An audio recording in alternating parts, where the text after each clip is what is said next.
Start करते हैं। हमें बोला गया है 11.2 के क्वेश्चन नंबर फर्स्ट में कि एक गोला है जिसका पृष्ठीय क्षेत्रफल हमें निकालना है और उस गोले की अलग अलग आर दे रखी है, यानी त्रिज्या दे रखी है।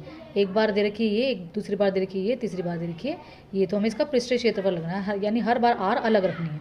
तो देखो एक बार हम ये रखेंगे तो गोले का पृष्ठीय क्षेत्रफल होता है 4πr²।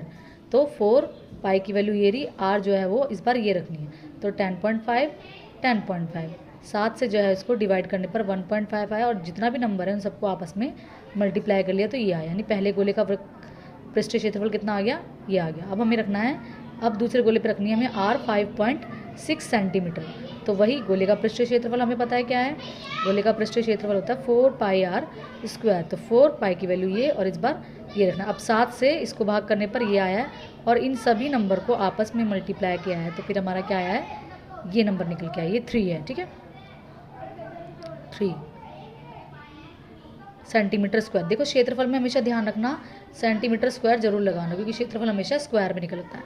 अब देखो थर्ड वाले में आर क्या दे रखी है, 14। तो गोले का पृष्ठीय क्षेत्रफल ये रहा, इसमें हमें रखना होगा 7 से इसको काट दिया, इन सभी नंबर को आपस में मल्टीप्लाई कर दिया, तो ये थर्ड वाले की ये आ गई। यानी फर्स्ट गोले का पृष्ठीय क्षेत्रफल ये रहा, दूसरे गोले का पृष्ठीय क्षेत्रफल ये रहा और तीसरे गोले का पृष्ठीय क्षेत्रफल ये रहा।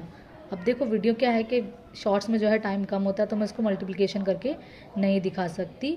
तो अगर आपको मल्टीप्लाई किस तरह से किया गया है, पॉइंट की संख्या को डिवाइड किस तरह किया गया है, तो इसके लिए आप मेरी लॉन्ग वीडियो देख सकते हैं।